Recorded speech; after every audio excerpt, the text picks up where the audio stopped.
जी हाँ दोस्तों, अभी आप सुन रहे हैं सिंगर मोनू माही को। मोटा जाइबा मोटा जाइबा तू मोटा जाइबा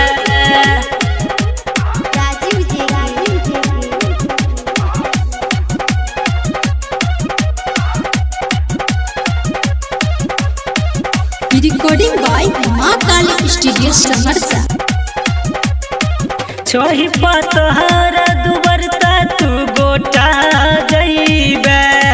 छोही पतहरा दुबरता तू गोटा जाइबा हाँ गोटा जाइबा गे छौरी कॉलेज जल्दी बियाहबा तू मोटा जाइबा गे छौरी कॉलेज जल्दी बियाहबा तू मोटा जाइबा छोही पतहरा दुबरता तू गोटा जाइबा छोही पतहरा दुबरता तू गोटा जाइबा हाँ गोटा जाइबा गे छौरी कॉलेज जल्दी बियाहबा तू मोटा जाइबा गे छौरी कॉलेज जल्दी बियाहबा तू मोटा जाइबा।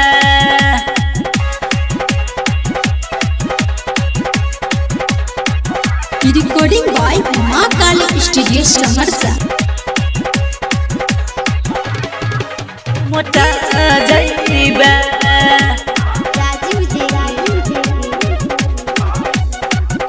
मोटा जाइबा रत भर छौरी तू तो मारत रही है माजा टूट जाए तो पलंग तू पकड़ी है भैर पाजा करी है भैर पाजा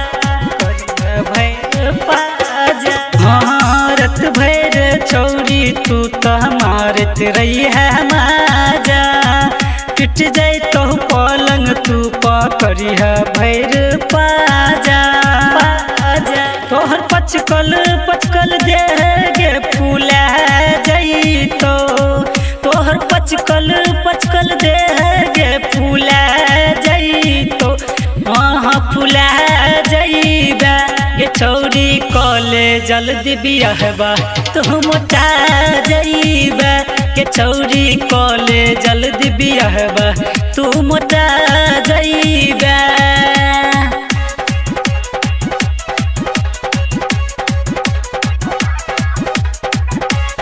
रिकॉर्डिंग बाय माँ काली स्टूडियो सहरसा।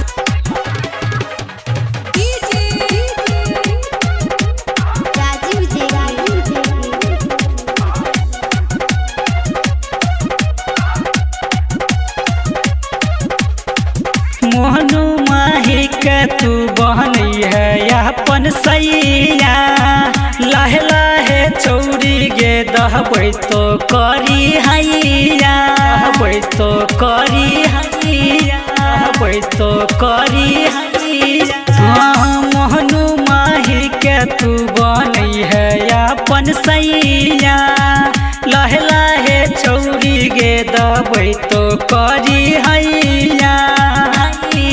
खेमई सहवर के छौरी गे सुतले खेमई सहवर के छौरी गे सुतले हाँ सुतले गे छौरी कॉलेज जल्दी बियाहबा तू मोटा जाइबा गे छौरी कॉलेज जल्दी बियाहबा तू मोटा